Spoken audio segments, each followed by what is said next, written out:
Chapter 26 of Anna Karenina, Book 7, by Leo Tolstoy, translated by Constance Garnett. This recording is in the public domain. Recording by Marianne. Never before had a day been passed in quarrel.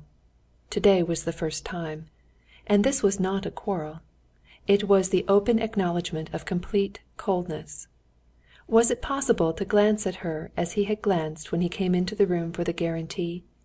To look at her, see her heart was breaking with despair, and go out without a word with that face of callous composure? He was not merely cold to her. He hated her because he loved another woman. That was clear. And remembering all the cruel words he had said, Anna supplied, too, the words that he had unmistakably wished to say and could have said to her, and she grew more and more exasperated.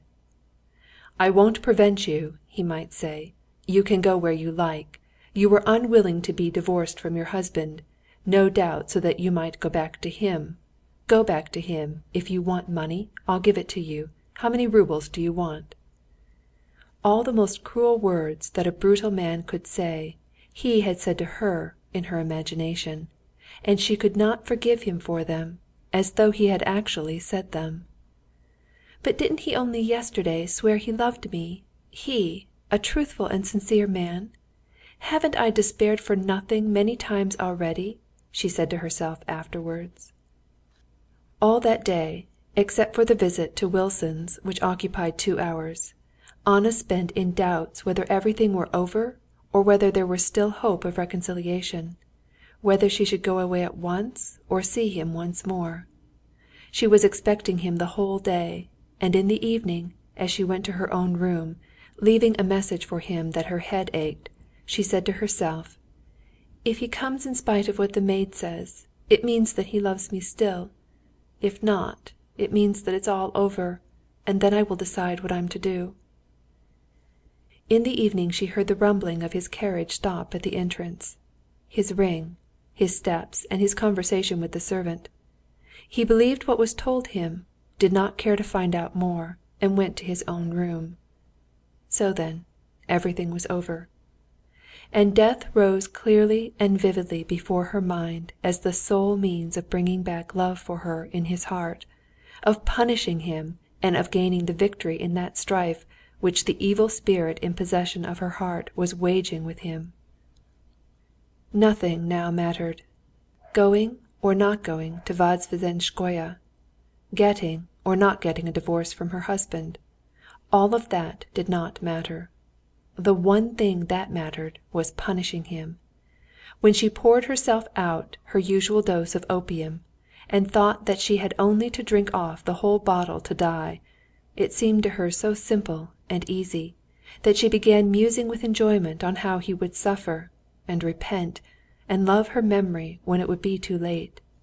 She lay in bed with open eyes, by the light of a single burned-down candle, gazing at the carved cornice of the ceiling and at the shadow of the screen that covered part of it, while she vividly pictured to herself how he would feel when she would be no more, when she would be only a memory to him. "How could I say such cruel things to her?" he would say. "How could I go out of the room without saying anything to her? But now she is no more.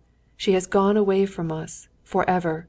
She is—" Suddenly the shadow of the screen wavered, pounced on the whole cornice, the whole ceiling. Other shadows from the other side swooped to meet it. For an instant shadows flitted back, but then with fresh swiftness they darted forward, wavered, commingled, and all was darkness. "Death," she thought, and such horror came upon her that for a long while she could not realize where she was, and for a long while her trembling hands could not find the matches and light another candle, instead of the one that had burned down and gone out. "No, anything, only to live. Why, I love him. Why, he loves me. This has been before and will pass," she said, feeling that tears of joy at the return to life were trickling down her cheeks, and to escape from her panic she went hurriedly to his room. He was asleep there, and sleeping soundly. She went up to him, and holding the light above his face, she gazed a long while at him. Now, when he was asleep, She loved him so that at the sight of him she could not keep back tears of tenderness. But she knew that if he waked up he would look at her with cold eyes, convinced that he was right, and that before telling him of her love, she would have to prove to him that he had been wrong in his treatment of her. Without waking him, she went back, and after a second dose of opium she fell towards morning into a heavy, incomplete sleep, during which she never quite lost consciousness. In the morning she was waked by a horrible nightmare, which had recurred several times in her dreams, even before her connection with Vronsky. A little old man with unkempt beard was doing something bent down over some iron, muttering meaningless French words, and she, as she always did in this nightmare, it was what made the horror of it, felt that this peasant was taking no notice of her, but was doing something horrible with the iron over her, and she waked up in a cold sweat. When she got up the previous day came back to her as though veiled in mist. "There was a quarrel, just what has happened several times. I said I had a headache, and he did not come to see me. Tomorrow we're going away. I must see him and get ready for the journey," she said to herself, and learning that he was in his study, she went down to him. As she passed through the drawing-room she heard a carriage stop at the entrance, and looking out of the window she saw the carriage, from which a young girl in a lilac hat was leaning out, giving some directions to the footman ringing the bell. After a parley in the hall, someone came upstairs, and Vronsky's steps could be heard passing the drawing-room. He went rapidly downstairs. Anna went again to the window. She saw him come out onto the steps without his hat and go up to the carriage. The young girl in the lilac hat handed him a parcel. Vronsky, smiling, said something to her. The carriage drove away. He ran rapidly upstairs again. The mist that had shrouded everything in her soul parted suddenly. The feelings of yesterday pierced the sick heart with a fresh pang. She could not understand now how she could have lowered herself by spending a whole day with him in his house. She went into his room to announce her determination. "That was Madame Sorokina and her daughter. They came and brought me the money and the deeds from maman. I couldn't get them yesterday. How is your head? Better?" he said quietly, not wishing to see and to understand the gloomy and solemn expression of her face. She looked silently, intently at him, standing in the middle of the room. He glanced at her, frowned for a moment, and went on reading a letter. She turned and went deliberately out of the room. He still might have turned her back, but she had reached the door. He was still silent, and the only sound audible was the rustling of the notepaper as he turned it. "Oh, by the way," he said at the very moment she was in the doorway, "we're going tomorrow for certain, aren't we?" "You, but not I," she said, turning round to him. "Anna, we can't go on like this." "You, but not I," she repeated. "This is getting unbearable." You will be sorry for this," she said, and went out.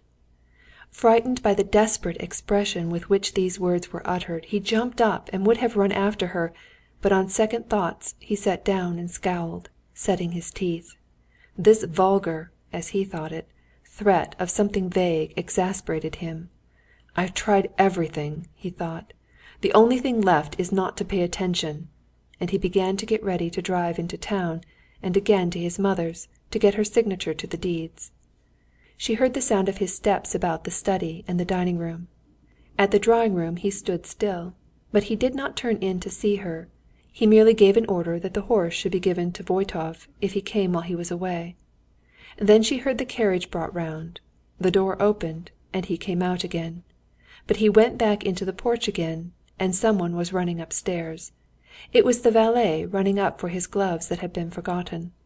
She went to the window and saw him take the gloves without looking, and touching the coachman on the back he said something to him. Then, without looking up at the window, he settled himself in his usual attitude in the carriage. With his legs crossed, and drawing on his gloves, he vanished round the corner. Chapter 27.